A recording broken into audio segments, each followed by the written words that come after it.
My friend works for the city's CCTV archives and has seen some disturbing things.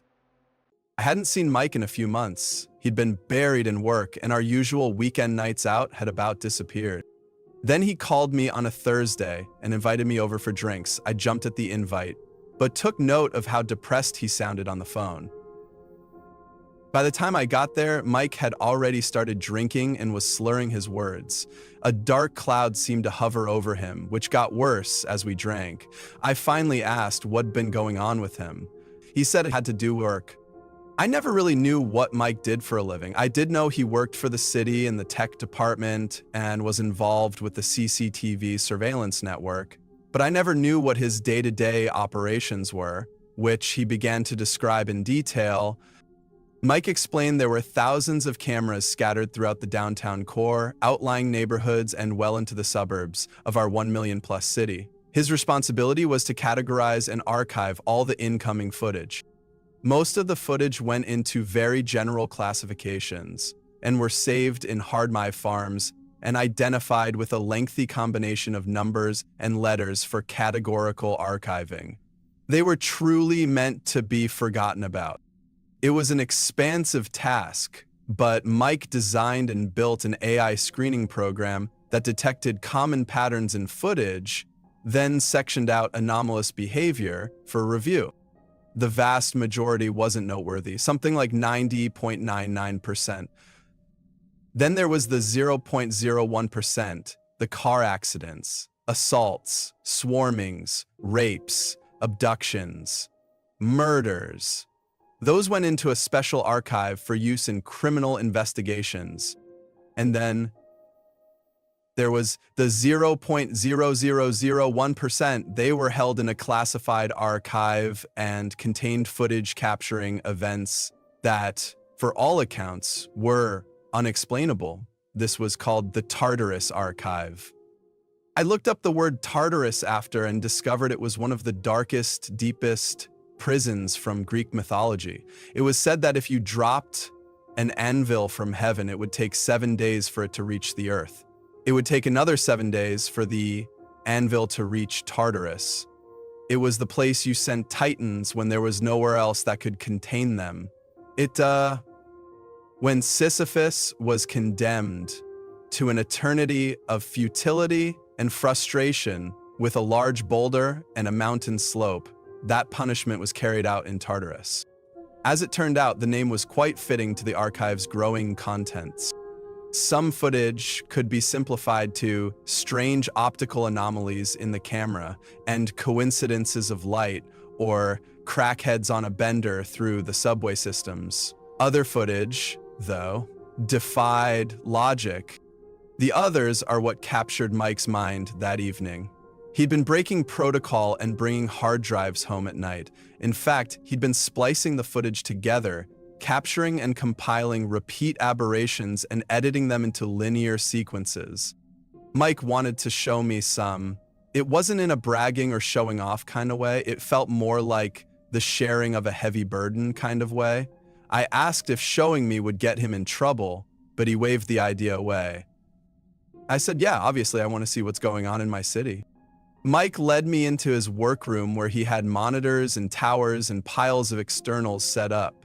We sat down and he skimmed through some drives nervously. Then he landed on one. Mike told me this anomaly was codenamed Lincoln Spectre. He pressed play. On the largest screen, black and white footage started up, showing Lincoln Avenue, one of our less attractive downtown streets, at 3 a.m. The camera angle showed the length of Lincoln Ave as it led into the downtown core. The street appeared empty and quiet. From a side road, a woman emerged, walking towards the camera. As she approached the intersection, she turned over her shoulder and appeared to scream. The woman took off, sprinting past the camera, which cut to a new wider angle from another camera across the street. We watched a woman running frantically, seemingly being chased. But she was the only one on the street. There was no one else anywhere around her. The woman kept screaming as she ran, and the cameras kept following, cutting between different CCTV angles. We watched as the woman was chased into the middle of an empty intersection. She fell, then cowered as if something massive was standing over her. The woman's neck stiffened and she began to levitate off the ground. Her body looked like a rag doll as something lifted her by the throat until she was floating a dozen feet above the road in the middle of the intersection. Then the woman's head snapped to the left and her body fell back to the ground. The video ended and went black. I sat shocked. Mike saw my expression and said, "You ain't seen nothing yet." I asked if that was real, if what I saw was unaltered, was raw footage. Mike said all he'd done was put the clips together, none of the content had been touched. He told me he found out the incident ended up being described as a hit and run and the case was left figuratively open for more evidence to amass. Which it never would. The department kept the footage hidden, claiming it was a camera malfunction. No one outside of Mike and his boss had seen the video of how the poor woman actually died. I started to understand the air of soberness Mike was carrying around. Mike started the next video. This one was codenamed Black Crab and was much longer than the previous one. It started in the subway systems at the underground Walkley station shortly after closing up for the night. Walkley was the last stop on the route, and the exterior was shouldered by a new housing development on one side and untouched forests and swampland on the other. The camera was pointed down along the subway platform on the east side and showed its entire length with benches and garbage cans populating it. At the far end, the tunnel was filled with darkness. The lights on the platform shut off and the station went dark. The camera switched to night vision and everything became visible again. My eyes trained on the platform, waiting for something to happen. Finally, there was movement. It was coming from the tunnel. It was difficult to identify what exactly it was at first, as its movements were strange and the footage was grainy. But it got closer to the camera and I got a better look. He resembled a human, a man, but he was walking on his hands and feet, upside down, with his back arched and his stomach pointed to the ceiling. He had long, dark hair that dragged along the ground, and he wore tattered layers of old jackets and torn pants. He moved like a crab, jerkily yet quickly and easily, as he made his way to the staircase. The footage cut to a new camera in the dark hallway leading to the stairs out of the station. We watched the crab walker claw up 2 steps at a time and then crawl over the turnstiles and towards the exit. The footage cut again, now showing the exterior of the station entrance. The crab walker squeezed and twisted and maneuvered his body through the locked and closed entrance gate. It looked impossible to accomplish, but he did it. Once outside, the crab walker eyed his surroundings before skittering off towards the woods and disappearing.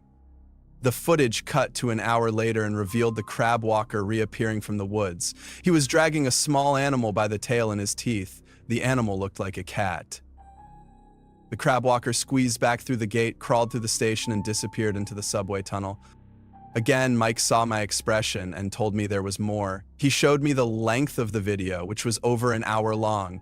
Mike had compiled over 20 sequences of the crab walker creeping out of the subway station and into the woods. Mike skimmed through the video towards the end, and we watched the crab walker come out of a sewer in a downtown alleyway. It crawled over to a pile of garbage bags and cardboard boxes. Then it jumped into them, and some kind of vicious frenzy ensued. There was someone else in the pile of garbage. Hands and feet thrashed about as they were struggling for their life. Then the movement stopped, and the hands and feet went still. The crab walker's body moved jerkily about, but I couldn't see what was happening because of the darkness and all the garbage bags and boxes obscuring the camera's view. Mike leaned over to me and whispered that the crab walker was eating a homeless man. This caused a criminal investigation as the dead body was found mutilated and festering in the open alleyway. Mike followed up on the inquiry. What he discovered was the crab walker was who authorities believed to be a man named David Fletcher. Decades ago, David had been a prominent lawyer with a family. One Christmas, there was a house fire, and his wife and kids were killed in the blaze. It was David's fault. He lost everything, including his mind. Everyone has a breaking point whether they know it or not, a place where they bend too far and then snap. David found his. Family and friends described his descent as nightmarish. David lived on the streets, became addicted to drugs, and tumbled into mental illness. The last anyone knew of him was from 10 years prior. He'd thrown himself in front of a subway at the Walkley station, and no one heard from or saw him again. It appeared that, somehow, David had survived the subway hit. His back had broken and healed strangely, causing him to move the way he did.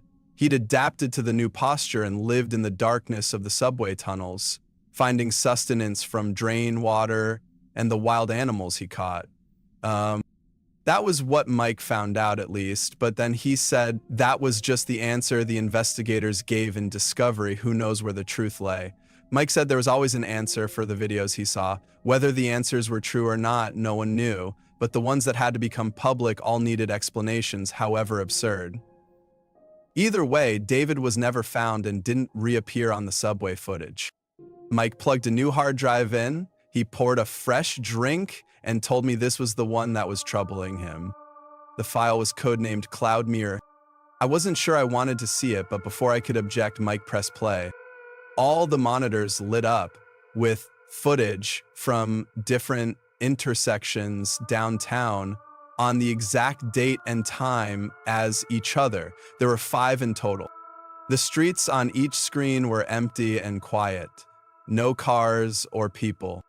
Suddenly, at the exact same time in the center of the intersections, a small glow pulsed into existence. It was some kind of orb, roughly the size of a bowling ball. The streetlights around it pulsed with energy waves as the orb grew larger. It grew to the size of a beach ball. Then it flashed out, the streetlights went back to normal, and the intersection was as lifeless as it was before. I asked Mike what they were. He told me he had gigs of footage of the orbs and had watched them repeatedly. He didn't know what they were, at first. Then they started to change. Mike clicked on to the next video. Again, the 5 monitors lit up with the same intersections and time of night, but several weeks later, the streetlights glowed and pulsed and an orb manifested into existence again. It grew to its beach ball size, but then altered its surface and glow. Something gas-like replaced it, growing outward into a couch-sized cloud of dark gray. One of the cameras was closer, so I got to see the small clouds in detail. It looked like a volcanic eruption wrapping around itself. They were large, constantly morphing blobs that curled outward from a glowing center, resembling a mandelbulb fractal as a gaseous-based organism.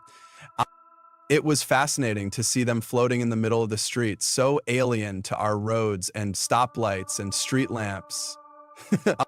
Then they began to move, gliding down empty roads. The cameras cut to different angles, following the clouds on some unknown path, zigging and zagging onto new streets and through alleyways. Then they'd stop. The clouds hovered in the center of their intersection. They'd lower to ground level, standing straight up like a large coffin. Holding rigid to the shape, their exteriors continued to shift and mold together, like magnets made of smoke. Something on one of the monitors caught my eye. Down the street, people appeared. They'd seen the cloud and were walking towards it. The group looked drunk and fascinated by the floating entity, so much so they were approaching it. As they did, the cloud became brighter. The street lamps around it pulsed. The group were in some kind of trance, staring into the morphing blob. One of the group, a guy, stared into it like a zombie, then walked right into the cloud and disappeared. None of the group tried to stop him. Instead, another one followed him in, and another, and another. All 5 members of the group disappeared in the cloud. Then they reappeared, one at a time, the guy first, then in the order they went in. Only they weren't stumbling and boisterous and drunk now. They were walking upright, using minimal movements. They formed in a perfect 5-person circle for several seconds over quick words, then turned and all went in separate directions.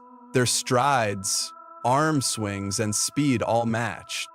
Another monitor showed a similar situation with a larger group of people, lost in reverie as they marched, one after another, into the cloud. Each monitor showed the same thing now, people entering the clouds and coming back out. Different. Mike stopped the video. I asked him if he'd shown this to anyone else. He said he hadn't, not even to his one boss, which was a problem, because he had a meeting with his boss in the morning to discuss the missing footage. I asked why he didn't show the footage to his boss. This footage seemed more than serious. People were being replaced by something. Mike sighed and put a new video on. The main monitor lit up and showed a new downtown street. The date was from earlier this week. One of the clouds was floating in the intersection. A middle-aged couple were walking nearby, the husband with a slight limp in his right leg. The couple saw the cloud and were sucked in by its aura. They approached it, eyes wide and mouths open. Both the husband and wife entered the cloud and disappeared. After a moment, they reappeared. The husband's limp was gone. Mike turned to me and said that was my boss and his wife. I was in prison for 15 years. There's a Skinwalker in there with us. A little background first. I was serving a 15-year sentence in a penitentiary in southern Arizona. What I was in there for isn't important. During my stay there, there were countless things that happened that no one could explain, and even more that no one wanted to know more about. It all started with a prison legend. Supposedly, years ago, something awful and unexplainable happened in the prison. Every morning we'd be woken up and expected to stand near the front of our cells while guards visually confirmed we were present and accounted for. Apparently, about a year before I got sent there, the most brutal and unexplainable thing happened during one of these routines. A man who had a cell to himself looked very off during this check. When a guard pulled over another guard to help him check it out, they found it wasn't actually the prisoner they were expecting at all. It was a totally different man. This man was wearing the skin of the other man over him, loosely fitting, draped over him, apparently looked like a real monster. The scariest things was the guy wearing the skin was not an inmate. They had no idea how he even got into prison, let alone a cell. What's worse is that they couldn't even figure out who the hell he was. He wasn't documented anywhere. And what's worse than that, they never even found the body of the man of the skin he was wearing. Pretty grisly stuff, I know. And I realize that's not the go-to definition of a skinwalker, but that's what the prison called him, the skinwalker. Didn't help that the guy never talked, apparently. Anyway, that's what started the whole Skinwalker superstition around the yard. Apparently, the guy got shipped to a different spot about a month after it happened, and just about everyone in Gen Pop felt all the better for it, which I heard about the story on the second day of my stay. Hell of a story to hear, to place in your home for the foreseeable future. Now, on to the real shit, though. Sure, that guy was the Skinwalker, but all he did in the long run was get an old lifer Navajo inmate to tell everyone about actual Skinwalkers. It seemed like a lot of the prison culture actually revolved around them. Now, apparently, Skinwalkers are tricky to point out on the spot, but if you manage to survive around one for more than a minute or two, almost everyone can tell the mannerisms are all off. They can mimic human speech but not replicate it. They twitch manically. They have an unnatural gait while walking. But apparently they got better with experience. The old Navajo guy, his name was Carl, said that he was sure there was an actual one among the prisoners, slowly picking us off over the years. He called it the Grandmaster Skinwalker at one point. Apparently he thought it had human mannerisms down so well that you might not even be able to tell if it was your cellmate for a day or two. It had to be good, he posited one night. He would expect a Skinwalker to jump at any opportunity for a kill, but this one realized it had a revolving door of people to kill coming to it and masterfully bided its time, as Carl thought for years. A lot of guys found humor in it. A lot more were really on edge about it. Every once in a while in prison, people snap. Sometimes you'll find your cellmate swinging in front of your bunk, strung up around the neck by his pant leg. Sometimes you just can't take it anymore. But in our yard, people tended to snap in a very special way. It wouldn't be an outburst at dinner or a silent suicide in the night.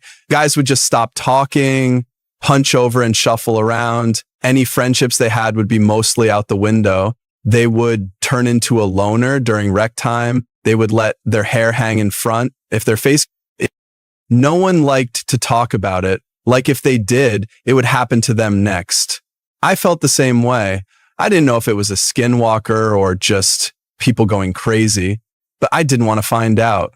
It wasn't clockwork or anything, but every time someone snapped in this way, it wasn't more than a couple weeks before they were shipped off or transferred to God knows where without anyone else knowing beforehand.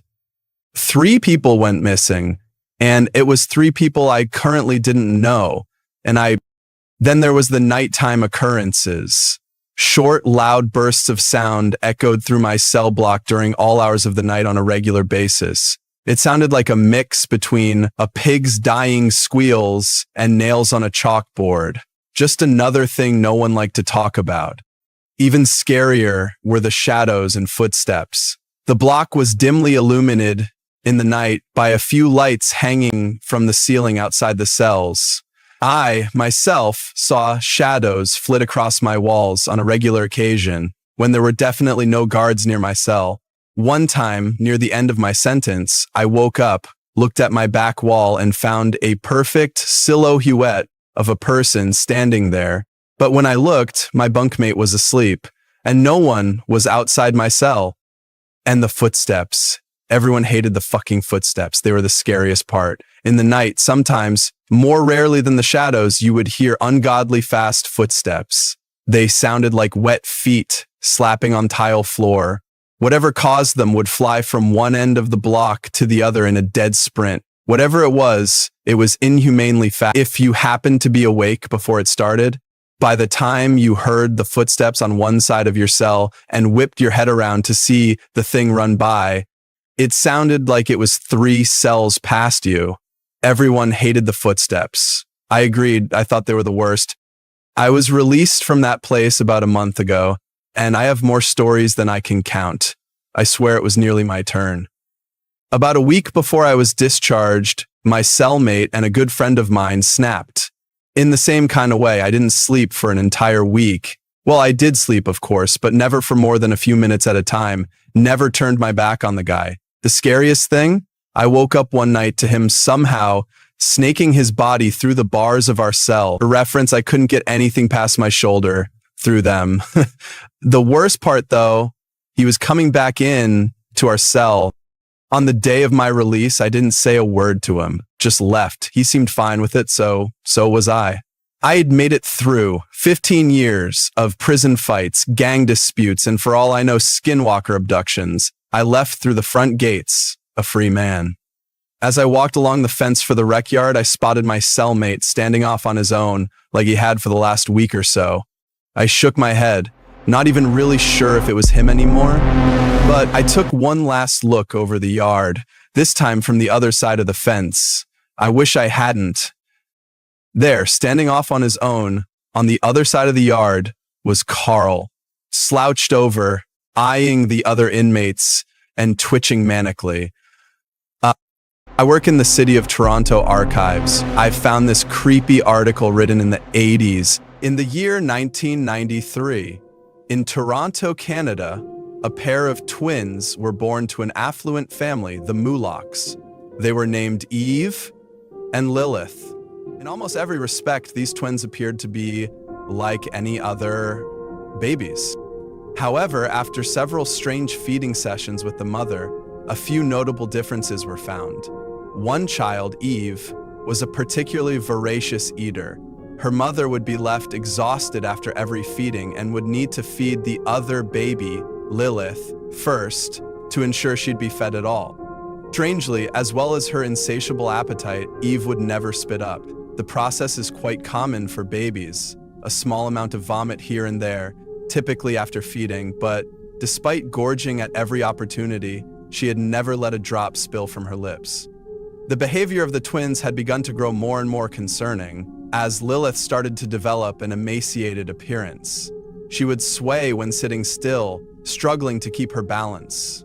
Lilith also would become very fussy when it came to feeding time. She wouldn't eat regularly, which concerned the parents, who attributed it to her sister's gluttony. As time went on, they hired a live-in wet nurse to help assist with Eve's hunger. She had begun to grow in size, both in girth and height, and her mother couldn't hardly keep up.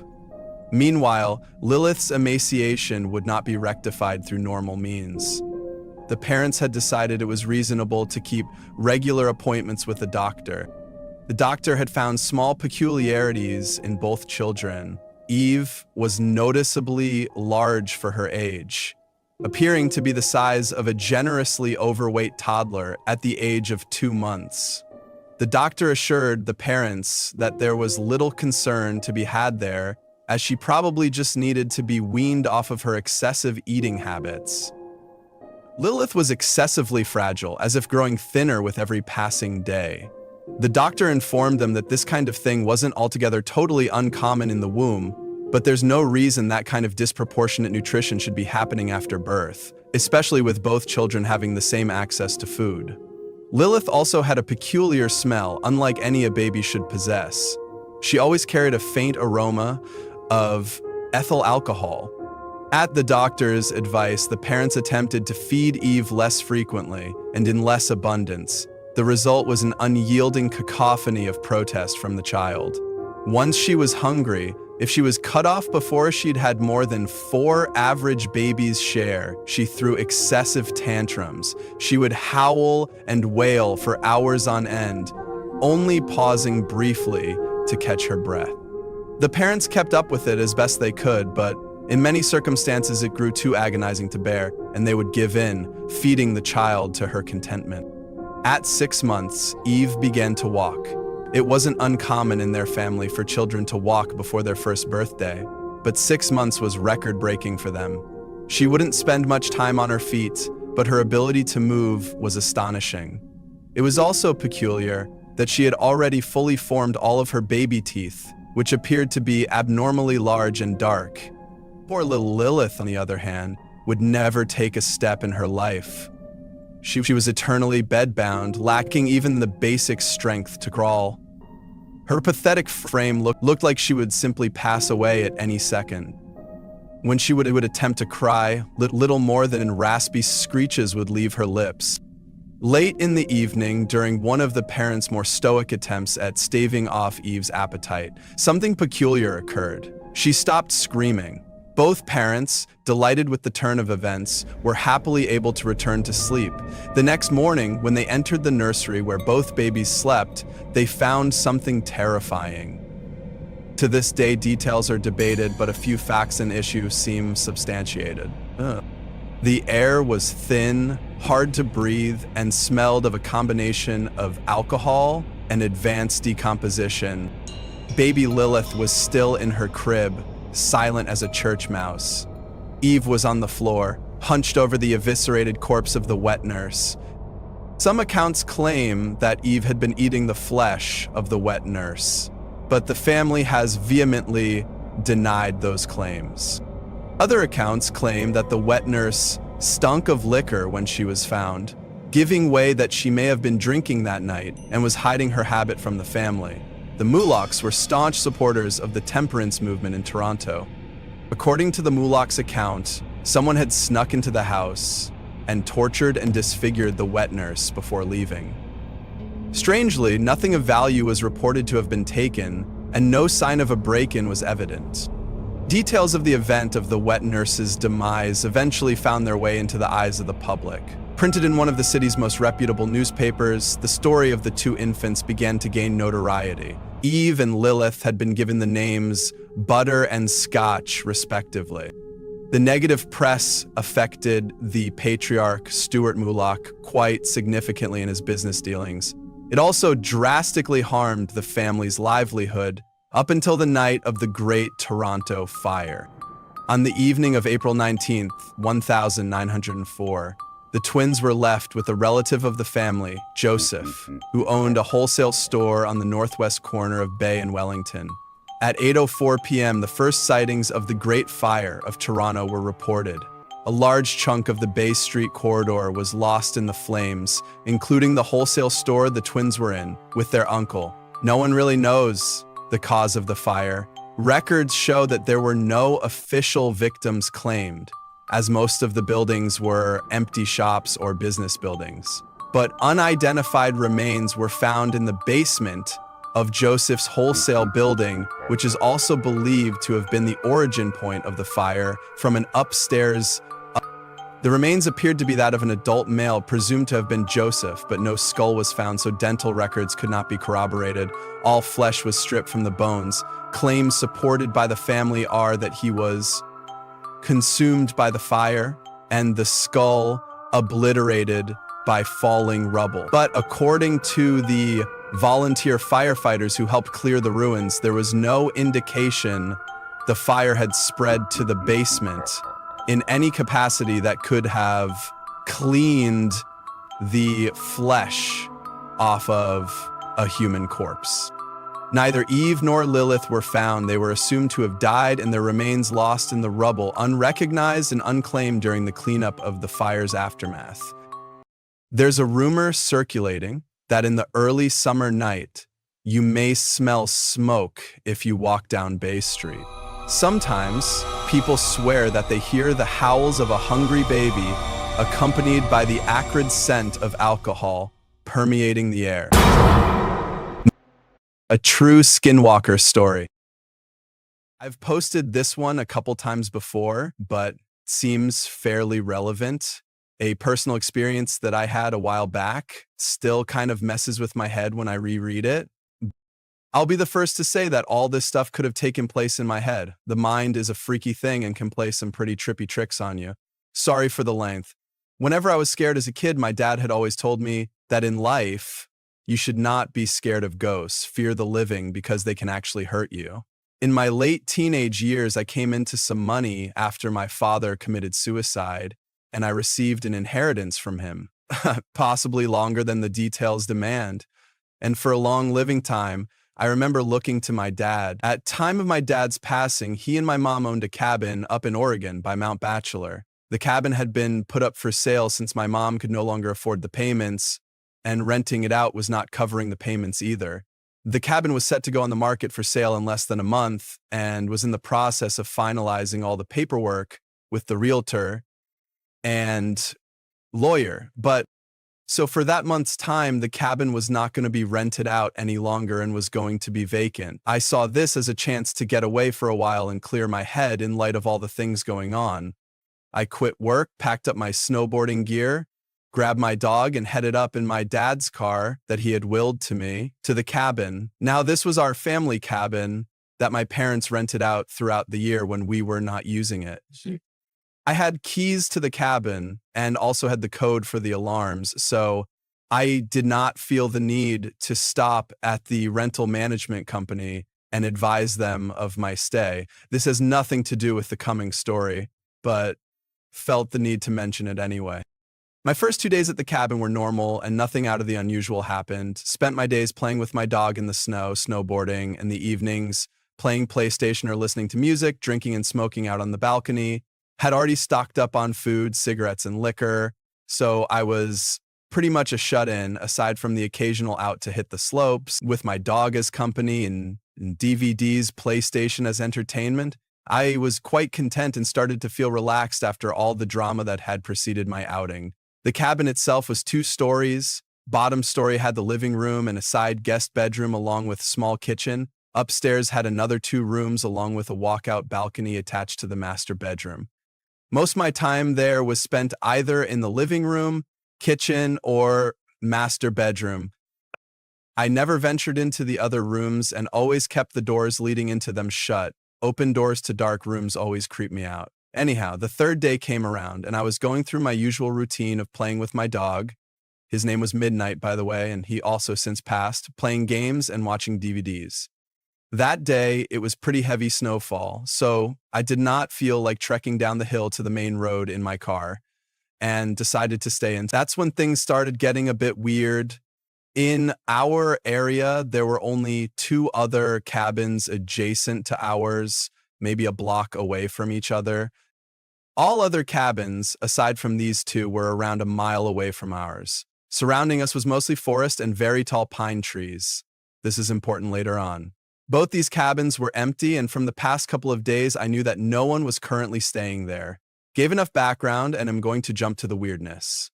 Around midday, while outside with my dog, I noticed what looked like footprints in the snow around the area surrounding our cabin. It was still snowing, so the footprints looked semi-fresh, like someone had been there in the last 20-30 minutes before me. I thought that maybe someone was staying in the cabin near me that I may not have noticed. Maybe they were shut-ins like me. All right, whatever. The prints lead away from my cabin and they disappeared in the snow towards the denser part of the trees. Disregarded the footprints and went back inside. Nighttime came around and decided to head to bed. My dog Midnight was laying on the bed with me when I noticed his ears perk up to a standstill, or listening position. This was followed by him quickly jumping off the bed and running downstairs to the living room. I lay in bed and stayed silent. I was kind of freaked out and could hear him moving around downstairs, back and forth. After around 5 minutes, he ran back upstairs to me and started to do his doggy dance for the sign that he had to pee, or that he wanted to go outside. Shit. Well, fine. I can't say no to him, so we both went downstairs to the outside driveway for him to his thing. Only he didn't want to pee. As soon as we were outside, he started to pull on his leash, trying to drag me to where he wanted to go. He kept looking into the dense part of the trees where the prints had been earlier, but he also kept sniffing the side of the house and looking up towards the roof. After he figured out that I was not going to go to where he wanted, he sat himself down and just stared into the darkness. A bit unusual for him, but all right, maybe there are forest animals out there that he wants to chase down. But fuck this. Did not want to chance anything, so I pulled him back inside, and we both headed back upstairs. Around half an hour later, I was lying in bed when I heard what sounded like hooves walking on my roof. It was only a series of around 6 steps. And I rationalized that it could be a pine cone falling from a tree onto the roof, or maybe a kind-hearted forest animal running around. But here's the thing. The steps seemed to be spaced apart, like a man-length stride. So it was really freaking me out. Midnight also heard the noise and was quick to run to the balcony screen door, expecting for me to let him out. All right, you know what? I'm a tough guy, and at the time considered myself to be fairly well-built and strong enough to handle myself. So I grabbed my coat and shoes along with my cigarettes and flashlight and went out onto the balcony. Fuck it, right? As soon as I was outside, I lit up my cigarette and started canvassing the roof with my light. Nothing there, and the snow on top was undisturbed. Weird. Must have been all my head. What about Midnight hearing the noise? Maybe he was feeding off my fear or paranoia. I started to calm down and relax again. By the way, I am shaking right now and my heart is beating hard as I am typing this next bit. When my eyes started to adjust to the darkness and I kept smoking and just staring at the stars and trees next to our cabin, that's when I saw it. In a tree that was a little taller than our cabin and around 20 feet from the balcony, I saw what looked like a man crouched in a squatting position in between 2 branches. It was squatted on one branch and its arms were extended above its head, holding onto the branch above it. Fuck me, what the fuck is that? I wasn't sure if I was really seeing this thing and stood just staring and sat there motionless. I noticed Midnight stand up and start pacing behind me and lightly barking at the same time. The thing still did not move. I put my cigarette out and was debating on shining the light in the thing's direction, but something in my head kept screaming not to.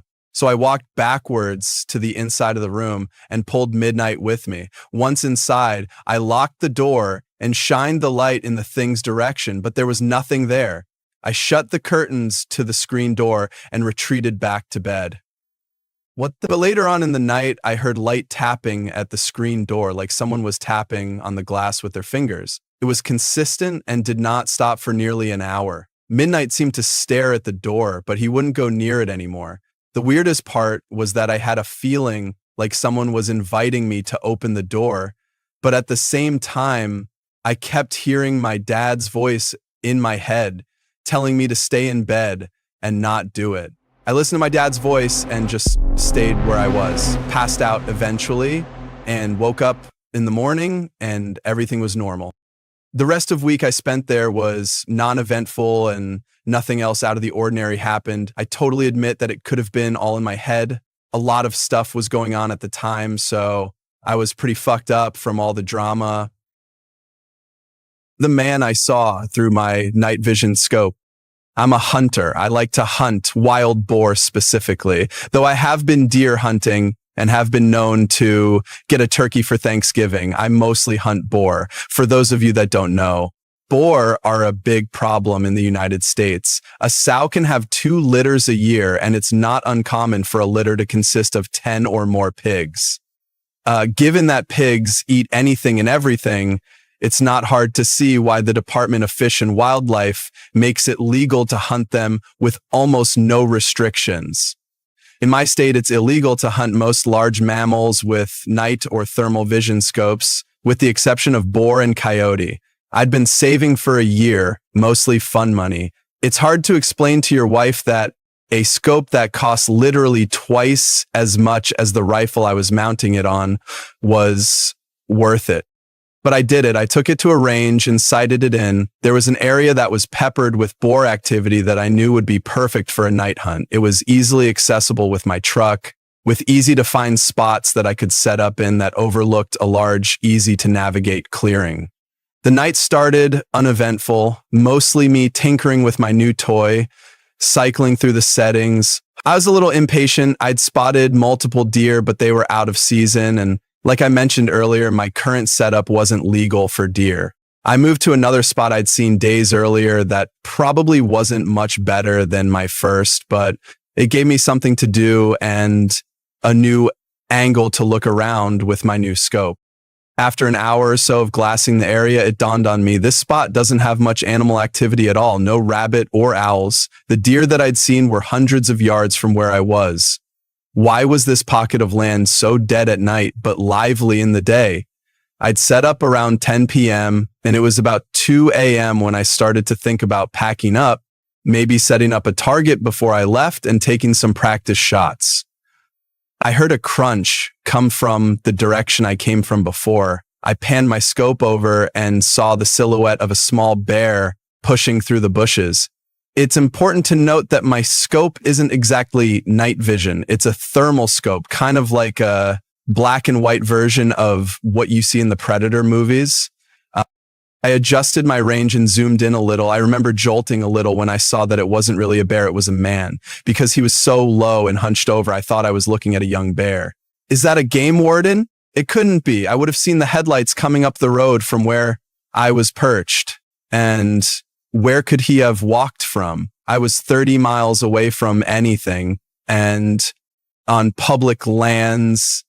I was about to call out when I adjusted my sights and noticed he was naked, no shoes, pants, or anything. I remember being disturbed by his movements, like a squirrel or something, twitchy and grabbing at the foliage, sniffing around and palming the tree. Was that my tree? The one I'd been leaning against earlier? The thought terrified me. Could he smell me? Then he did something I still have nightmares about today. He squatted and placed his hands in the dirt between his feet and stared straight up like a dog mid-howl. And I heard it, a voice coming from that direction, a very compelling female voice. Help! I'm lost. There was a long pause, but neither of us moved a muscle. The center of my sights was trained at the dirt in front of his feet. I couldn't bring myself to aim directly at another person. It went against everything I'd been taught about firearms. Were they lost? Was this some guy that had gone crazy out here? Why was his voice so feminine? Help, please. I can't walk. The voice called out.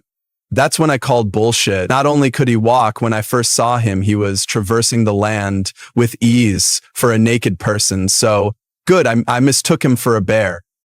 That's a fucking trap. This guy's trying to lure me to him with a damsel in distress routine. Luckily, the lack of activity before had caused me to pack up most of my gear. I think I may have left behind a hat and a sitting pad, but I didn't give a shit in that moment. I took my eyes off him for a moment to get my pack on. I buckled my chest strap and scrambled for my rifle. Let's say, to my horror, he was in the same position, but his face was staring in my direction, and I swear I saw a smile. The thermal scope has an effect that makes animals' eyes appear white. How the hell had he heard me get up and put my gear on? He must have easily been 150 yards away. Fuck off, I screamed in that direction. He stood upright, and it hit me how tall and skinny he was. Easily 6 feet and very lean. He took a couple of long strides in my direction, and I instinctively sent a round sailing above his head into the tree line. He was freaky as hell, but he hadn't really threatened me. What would I tell the cops? I was unwilling and unready to shoot someone. He stopped dead in his tracks and hunched down on all fours. The next one will fuck you up. Go away. He stayed on all fours, and this time I had my sights trained on the center of him. His eyes were just above the grass, like a large cat or something. I was trying to stop my trembling and knew that my voice had cracked a little on that last warning. I was terrified. That standoff probably only lasted a minute or two, maybe less, but it felt like forever. In an instant, he bolted left towards the tree line opposite the road. So much for not being able to walk. I could barely keep him in my scope. He was moving so fast. He disappeared into the brush, and I sent another bullet sailing high in his direction. I racked another round and tried to pocket that mag and swap for a fresh one, but I dropped it and didn't bother looking for it. I wasn't far from my truck, and I wanted to get out of there. And Ty is good with how I could hear him in the distance yelling in this weird sound that could have been a laugh or a cry. I scrambled up the trail and arrived at my truck breathless. I tossed my gear into the cab, but kept the rifle in the passenger seat and sped off. For the longest time, I told that story from the perspective of having spotted some deranged crackhead living off the land, like some kind of caveman. I reported it to Fish and Game, but all they did was scold me for hunting at night alone. Never received an update. It wasn't until I told this story at a camping trip that my nephew told me about Wendigos, rakes, and skinwalkers. My story scared the piss out of him because the spot we were camping was technically the same forest I'd seen the bastard, just 50 miles east of it. He was so spooked, his mom, my cousin, had to take him home. She was really pissed. I've gone down the rabbit hole these scary stories. I'm not saying what I saw definitely was a Wendigo or a Skinwalker. I'm saying that if such a thing exists, I may have dodged quite the bullet that night. Or maybe it was just a tweaker being Donnie Thornberry in the middle of the night. Either way, thought I'd share. My final call as a police dispatcher has scarred me. I had worked as a police dispatcher for 9 years of my life. It's a career that takes a level of mental fortitude that I don't think many possess. I used to hate saying stuff like that, always thought it sounded so pretentious. But the truth is, it takes a special type of person to be willing to voluntarily listen to some of the things we have to hear every single day. Don't get me wrong, the job wasn't always grim, and it even had its decent moments. I've got enough decently funny, drunk 911 call stories to last me several lifetimes, though the reality of the job was usually far darker. I understood that, though, and felt that I was more than equipped to deal with anything the job could throw at me. I was right for a while. For years, I had answered every call, always able to keep a steady head despite being faced with some horrific situations. My confidence in my ability to handle the job, unwavering. Until the final call I ever took as a police dispatcher. I glanced at the time displayed at the corner of my computer screen, 11:43. I yawned, leaning backward in my chair with my arms extended as I stretched my back. I'd been at the desk since 3 in the afternoon, answering calls and dispatching officers as they were needed, which wasn't very often in this town. I lived in a little port town in Washington, about an hour or so out of Seattle, and Though we weren't without our fair share of crime, our phones never rang off of the hook, which meant a lot of free time for me. I was always okay with that. As soul-wrenching as many of the calls could be, moments of respite were always more than welcome. A notification on my screen caught my attention, and in an instant I had returned to my seat, headset on. 911, what is your emergency? I spoke into my headset as automatically as any line repeated hundreds or thousands of times can be spoken. For a moment, the line was only dead silence before I heard a reply. I need policemen. I think somebody is in my house, a child whispered from the other line. I felt the smallest of knots beginning to form in my stomach. I shifted in my seat. Do you know your address? I asked, adopting a firm but lighter tone in response to the caller's age. I heard shuffling and heavy breathing from the other end, followed by a faint wait. The caller returned and whispered their address. She was a little girl by the sounds of her voice, and she sounded scared. Good job, what about your phone number? The process repeated, and I quickly relayed her information to dispatched officers. Her address was on the edge of town, a little out of the way, and I understood that it may be a while before help arrived. I stifled a sigh, not wanting to vocalize my worry as I received an estimated arrival time. Is there an adult with you in the house? I continued. No, the little girl replied breathlessly, and I could hear the anxiety rising in her voice as she spoke. My mom works late, and my sister... There was a pause, followed by an audible sniffle. I was camping with her friends, and somewhere on her end of the line there was a crash, then a scream. My heart dropped. Are you still there? Are you all right? There was a repetitive thumping sound followed by the slam of a door. I'm here, the little girl spoke breathlessly into the phone. Are you all right? I repeated the question. Yes is all she replied, barely above a whisper. Her tone worried me. She sounded more than afraid. Sad? No, disturbed was the proper word for it. Then she began to cry, not as quiet as you would expect given her situation, but a deep, helpless sob that made my heart sink.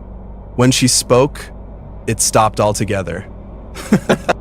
Please help me! Her sobs turned into a hysteric cry, and I could hear loud, repetitive thumps from her end. Footsteps, and they were clearly not hers. They were heavy, far too heavy for a little girl. Without warning, a shrill cry, like the sound of microphone feedback, rang through my headsets. The sudden assault on my ears caused me to jump, and my heart set off to racing like a jackrabbit. Then, I fought the instinct to throw the headset off, and instead clenched my eyes shut as the noise faded as suddenly as it had come. I saw it, she sputtered through sobs. Oh, please, I don't know what it is. The frantic and frenzied nature of her begging increased, and a strangeness began to settle in the air that I couldn't quite place. A quick glance around the room confirmed that most of the desks around me were empty, and I was on the call alone. The thought made me feel very isolated, and a growing uneasiness continued to take hold of me that I couldn't place. Something about the call just felt wrong. Police are on the way, I began. I tried to infuse the statement with my usual level of assertiveness and confidence, but I worried that the uneasiness may be audible in my voice. You tell me your name? I asked. Amber. All right, Amber, are you or can you get somewhere safe? A room with a door you can lock? I'm in my room, she said through sniffles, and it was obvious that she had been crying profusely. I locked the door. Good, I'm gonna stay with you on the line. Is there anywhere for you to hide? The sound of footsteps grew in the background as her voice lowered to a whisper. I think under the bed, she whimpered. Okay, is there... I paused, thinking over my words before continuing. Anything you can use to protect yourself? There was silence on her end for a moment, followed by a hushed, yes, as she dropped the phone, I assumed to get a weapon. The clamor from within the house had grown closer to the phone, and the piercing ringing sound had returned. I was almost certain there had to be something wrong with my headset or with Amber's phone, and the sound grew to an almost unbearable extent, matched only by deafening thuds from somewhere on the phone. It sounded too close. I could feel the hairs begin to rise on the back of my neck, and the ominous sense of panic began to give way to an unexplained fear.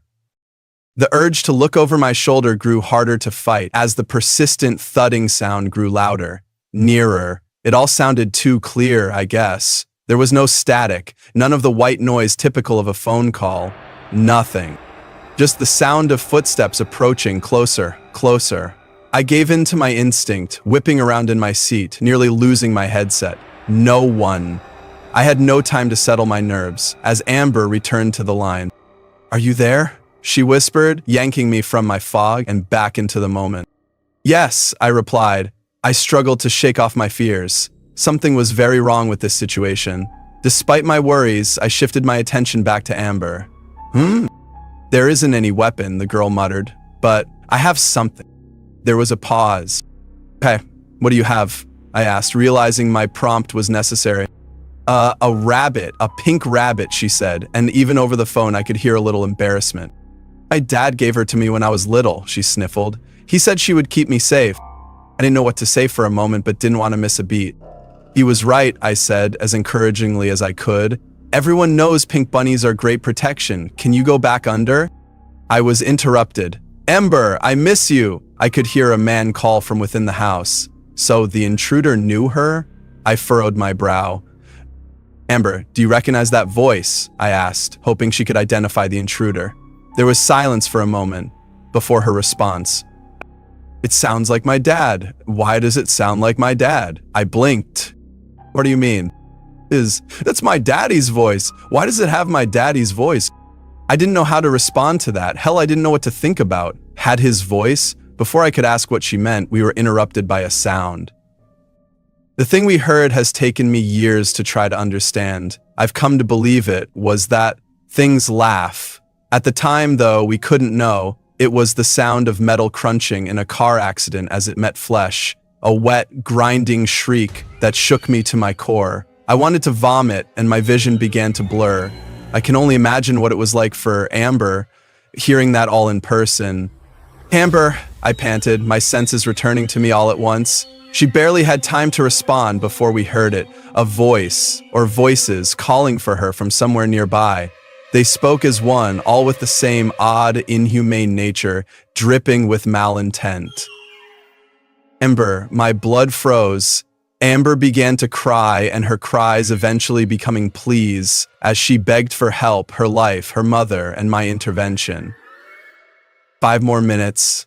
Just 5 more minutes, I muttered, mentally cursing the timer which displayed the estimated arrival time of the dispatched officers. I prayed it would be soon enough. I sighed. "The room," she whispered, her voice one of utter panic, before breaking into a quiet sob. I silently swore under my breath, "Amber, I need you to hide right now if possible. The police are 3 minutes away. Stay as quiet as possible." There was no response, but I assumed from the shuffling sounds I could hear that she had gone back under the bed. For a few moments there was silence, then Amber spoke and my heart dropped. "I'm going to die." "You are not going to die, Amber," I began, worry now audible in my voice. "I promise." "It's reaching under the door." "Oh my God," she muttered. There was a crash, louder than before, and Amber began to shriek. The noises continued, and it began to dawn on me what I was hearing. It was breaking down the bedroom door. Amber's screams had devolved into horrified babbling, and pleas for her life to whatever was on the other side of the door. Her screams were soon drowned out by the same noise as before, that sick, fucking laughter. I'm burping." "Are you okay?" Amber shrieked, loud enough to make my ears ring. "Please, what are you?" "Oratiate," it mocked, in a voice that was some sick parody of Ember's.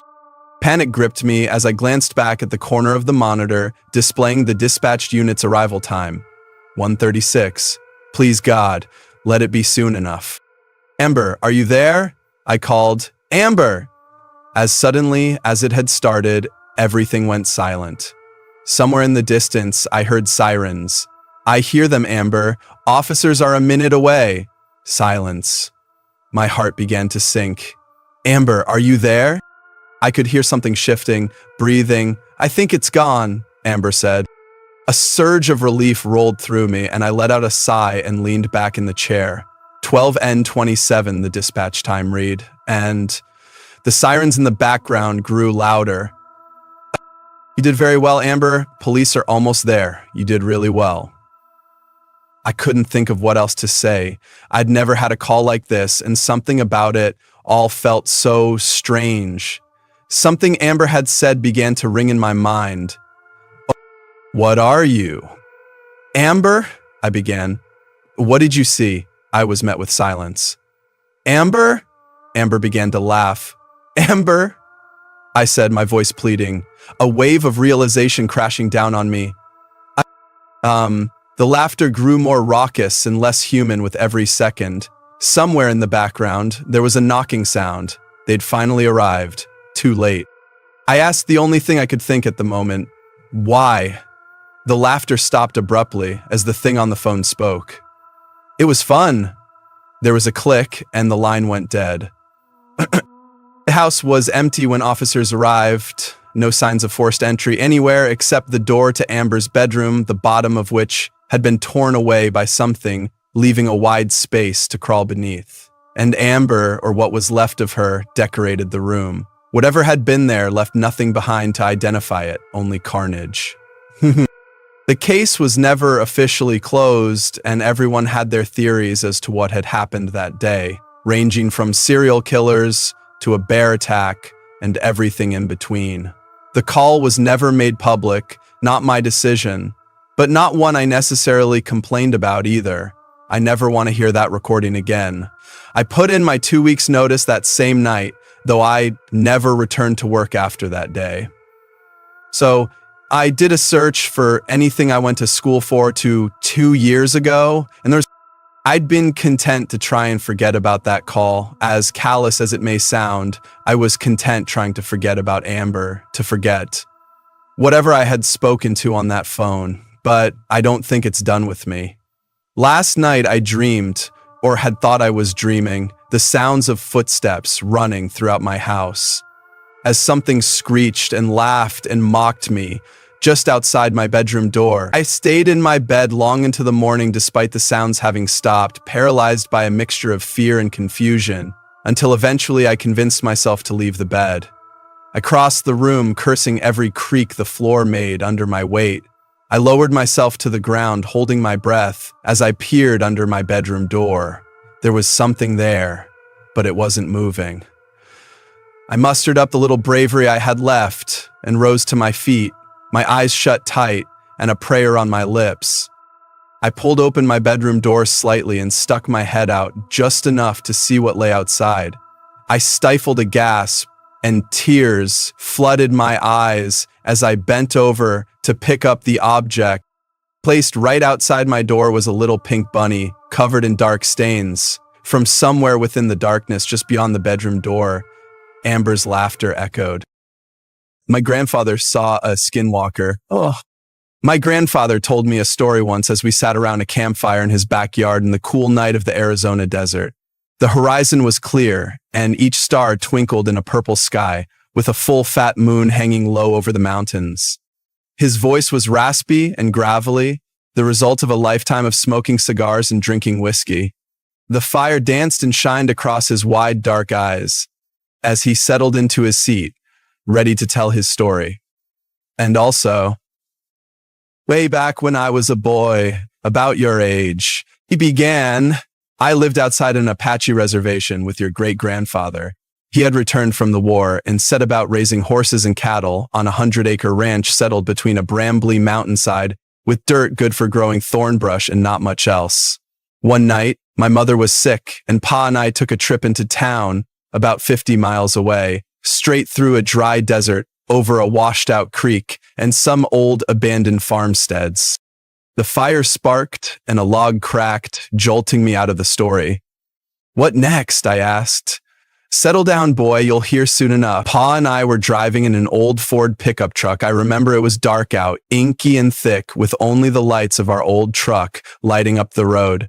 I remember, too, when the engine began to sputter and the truck slowed to a jerky stop. "God damn it," Pa said, guiding the Ford to the side of the road as it coasted to a halt.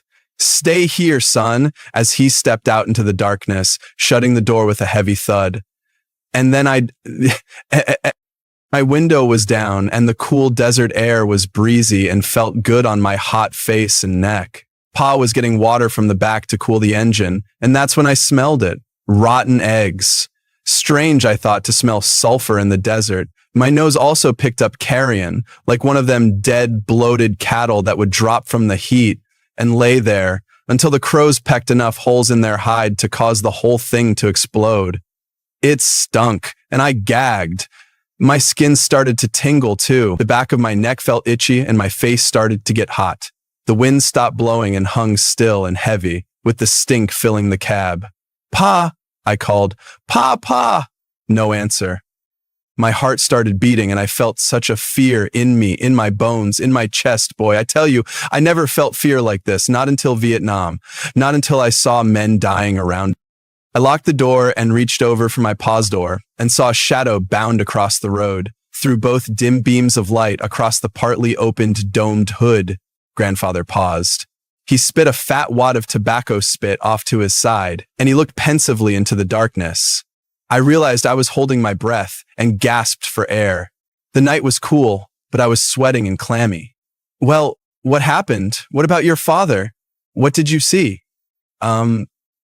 He sighed.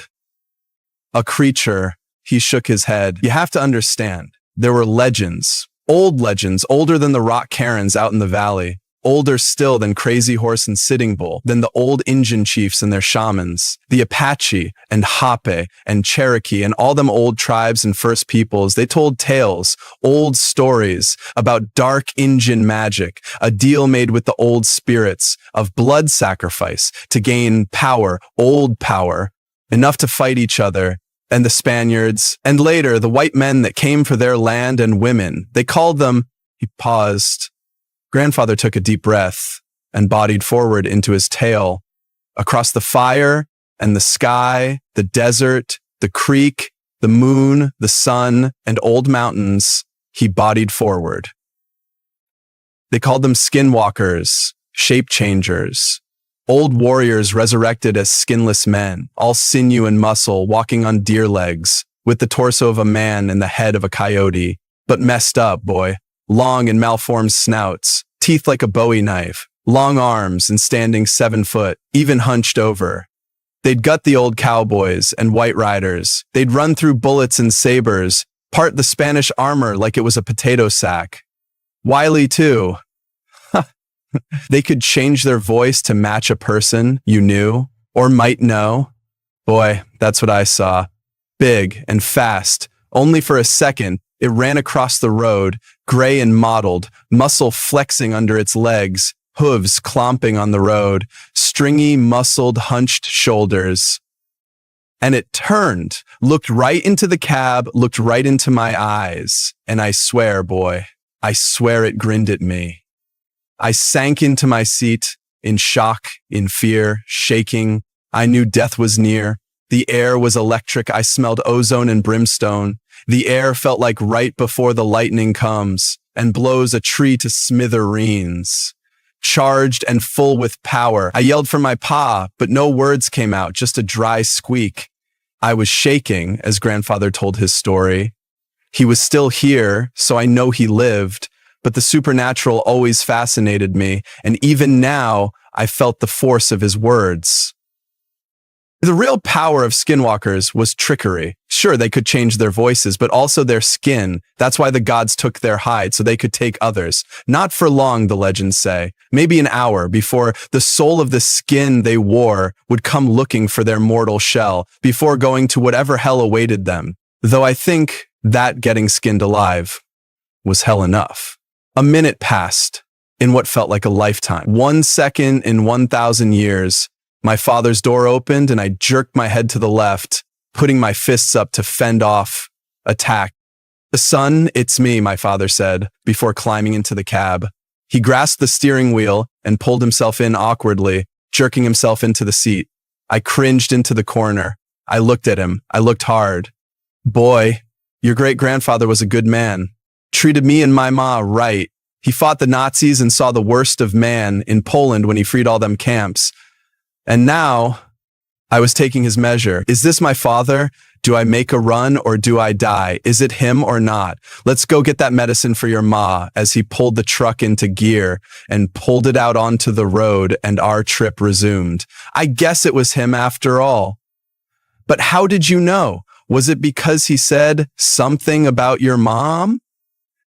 No, boy, I knew, because out the window, out the corner of my eye, I seen that beast running 50 miles an hour right next to the car, looking at me with them yellow eyes and grinning mouth. I looked and saw it, hunched and angry, running next us, boy. My pa kept his eyes on the road, locked straight forward. Son, he said, don't look at it, don't look at it. That's how I knew, boy.